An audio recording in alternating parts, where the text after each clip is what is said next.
Hello friends, how are you? Today we are going to see the most confusing point in respiration in the plant, that is the electron transport system. If you try to read this from the NCERT, it will make your mind blast. That much confusing point it is. So we are going to take it in such a simple way that you are going to master the electron transport system or the oxidative phosphorylation. Just be with us up to last. You will definitely get confidence on this topic. It will be very short video, but we will cover each and every single word from the NCERT about electron transport system so that you can get full on marks if question will be there from electron transport system. So without wasting time, we are going to start our topic. Electron transport system is the process occurring within mitochondria. So mitochondria is having two membranes, that is inner mitochondrial membrane and outer mitochondrial membrane. So this is inner mitochondrial membrane and this is outer mitochondrial membrane. So what is oxidative phosphorylation? Within oxidative phosphorylation, there is the oxidation of NADH and FADH2, which will give us energy in the form of ATP. What we seen before is that in glycolysis and Krebs cycle, we got some NADH, FADH2. So what will happen with those NADH and FADH2? Those NADH and FADH2 will enter the electron transport system and gives us energy in the form of ATP. Now, how we are going to get the energy in the form of ATP? We will see it now. So, this is outer mitochondrial membrane. Outer mitochondrial membrane.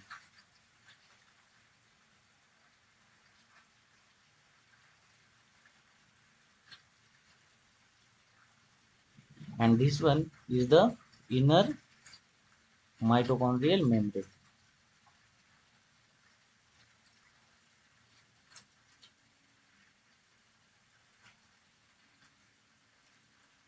This is intermembrane space. The space between two membranes is intermembrane space. This will be the matrix of mitochondria.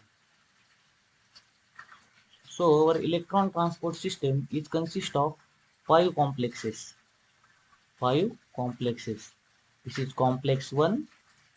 This is complex 2. This is complex 3. This is complex 4.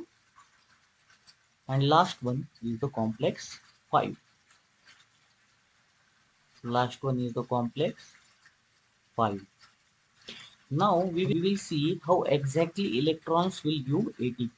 First of all, this complex 1. Now we will name this complex. This is complex 1.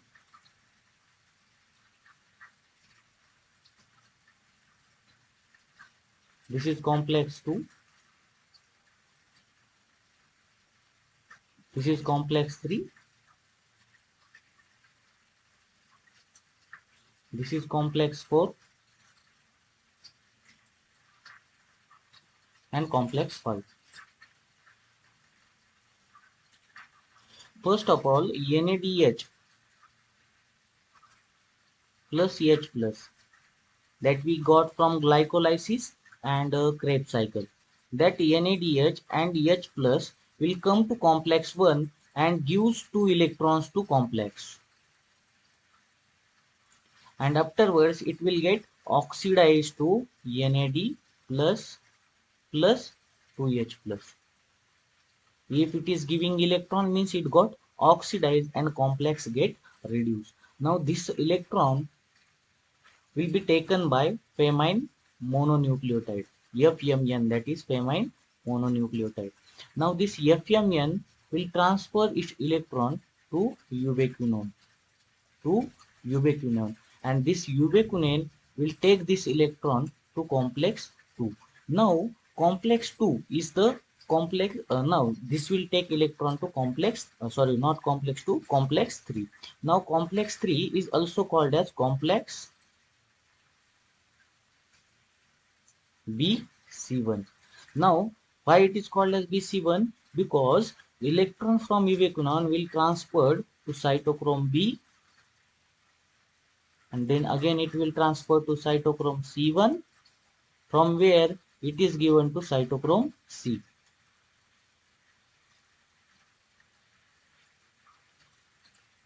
Now one thing to remember is that cytochrome C is located on outer side of the inner membrane.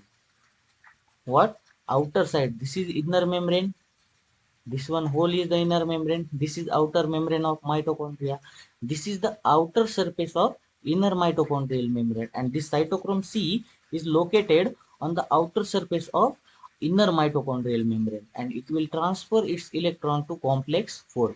Now complex 4 is having 4 components. The first one is the cytochrome C1.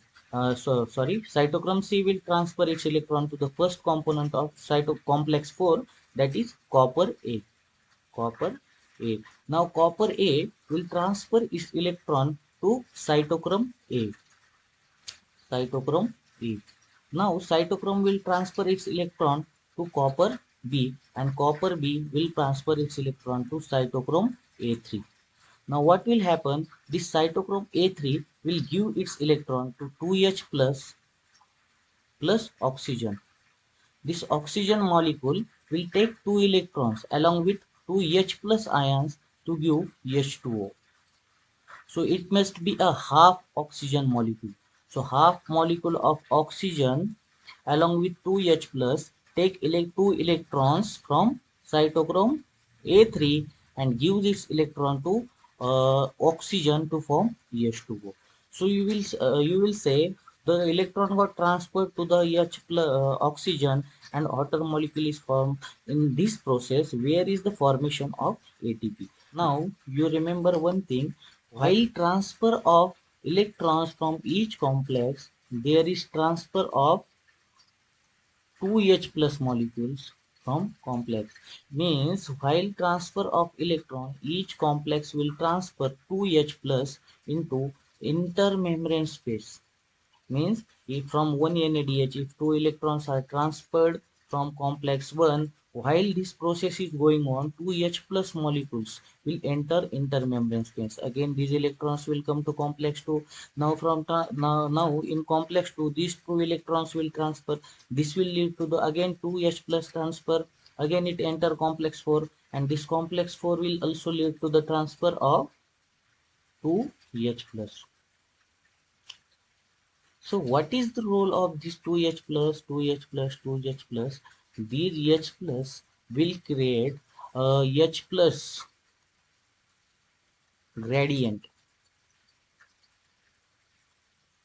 How it creates gradient? There is increase H plus in intermembrane space and decrease H plus in matrix. And whenever there is the gradient, there is the flow of H plus from higher concentration to lower concentration. For flow of 2H plus from complex 4 lead to the formation of 1 ATP.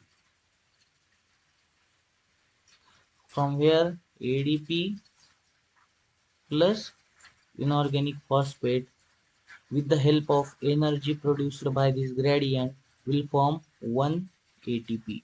So for every 2H plus molecule transfer from complex 4, there is the formation of 1 ATP. This complex 4 is consist of 2 parts. The parts within the membrane is F0 or F0, and the part outside the membrane is F1. So from NADH molecule, from NADH